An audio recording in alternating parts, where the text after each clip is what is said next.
It's good to see you today. We're going to be looking further at the account of Ruth and Boaz.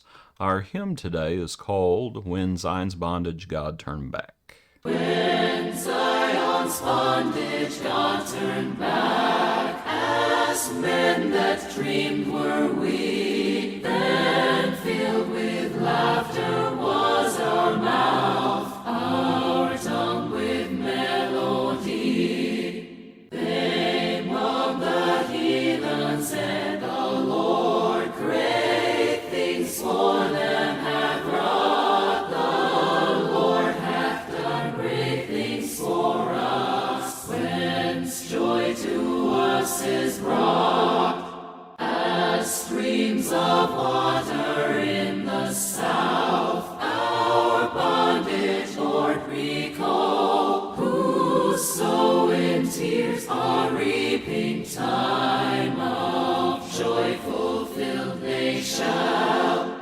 That man who bearing precious seed in going forth doth mourn, he doubtless bringing back his sheaves, rejoicing shall return. You know, in looking at the account of Ruth and Naomi and Boaz,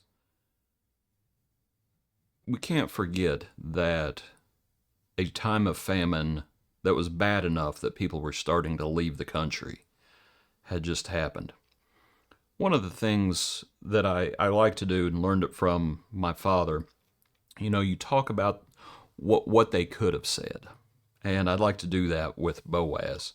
So to look at the account from Ruth chapter 2, we mentioned yesterday with Ruth, there she was gleaning in the field and, made the point how much she must have appreciated God's law.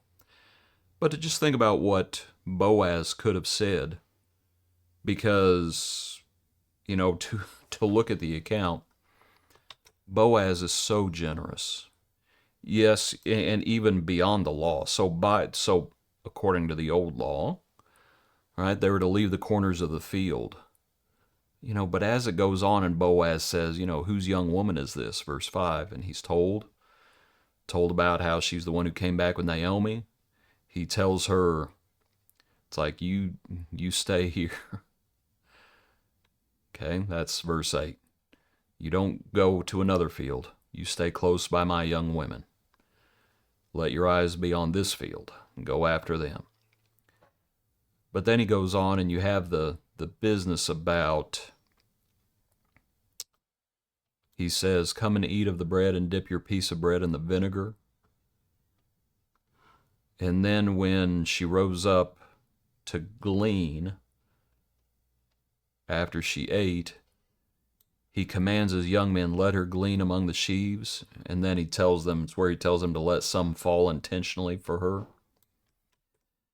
And so he so easily could have said, you know what? We just came through a famine. I think I'm going to stockpile stuff for me for a while.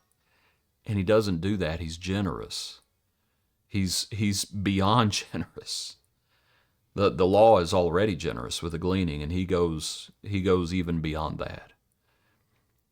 He so easily could have said, we just came through some real difficult times. I just came through some real difficult times. And so, you know what? I'm gonna have to keep everything for myself for a little while. Maybe down the road, maybe I'll be able to be generous if we have another season or two of a good harvest. But for now, it's like, sorry, I'm just going to be able to give you what I owe, but nothing more than that. He doesn't do it. Seems like there's a proverb about he who waters others will find himself watered. And it's a call to generosity. And I think Boaz is a real good example of going the second mile. And I think he's going the second, third, and fourth mile. And that's just the sort of fella he has. And he just easily could have, because of the famine, not done what he did. But he does, and it's just a wonderful account. Back in the passage, so when it's all said and done, when Naomi, starts talking to her, I guess, before it's all said and done, And we know what's happening. Naomi says, shall I not seek security for you? And all that, there in verse 1. And so she tells her what to do as far as washing and anointing herself and putting on her best garment and going down and making herself known to Boaz. And when all that happens, Boaz says this.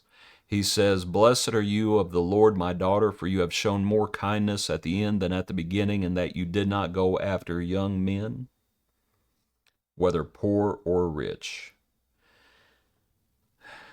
He could have easily said, you know what? I'm old.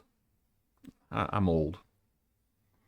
So, thanks, but no thanks. And he doesn't do it. He doesn't do that. He seizes the opportunity. And when he seizes it, he sees it. But he could have easily said, no, I'm old and I'm past my prime, and I'm glad you're here, but I don't really think I can do this. He doesn't do any of that. He says, yeah, Ruth was likely a whole lot younger, and he seizes the opportunity. He knows she's a good woman, and he's not in the excuse business, you can tell. But what he does say there in verse 13, he says, stay this night, and in the morning it shall be that if he will perform, back up to verse 12. He says, now it is true that I am a close relative. However, there is a relative closer than I. Stay this night, and in the morning it shall be if he will perform the duty of a close relative for you. Talking about redemption, good, let him do it. But if he does not want to perform the duty for you, then I will perform the duty for you as the Lord lives. Lie down until morning.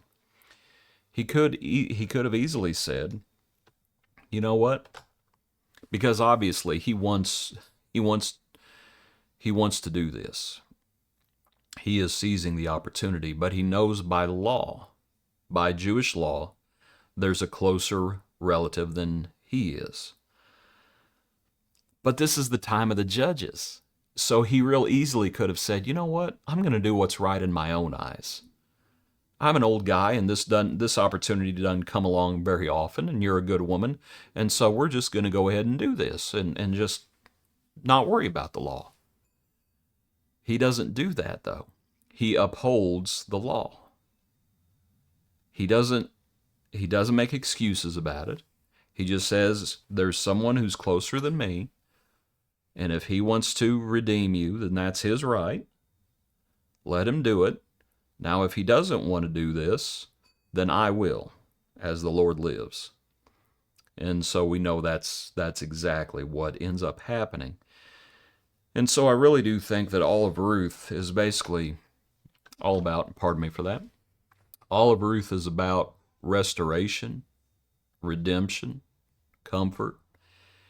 And if you read the whole account, I think it is, again, restoration, redemption, and comfort for all three individuals spoken about. Because with Naomi, it speaks specifically about her restoration at the end. With Ruth, you have her redemption. And with Boaz, you have his comfort in his old age, that he is comforted. And so now back to our hymn, it's pointing to this picture of comfort at the end of a difficult time. Obviously, you're talking about bondage, but you might think about that theme that Naomi with her family, part of Israel, that people were having to leave Israel. People were having to leave Israel for a time, and now they're coming back. So you might consider that. Appreciate you. Hope you have a good day. Join us tomorrow for another portion of our Daily Praise.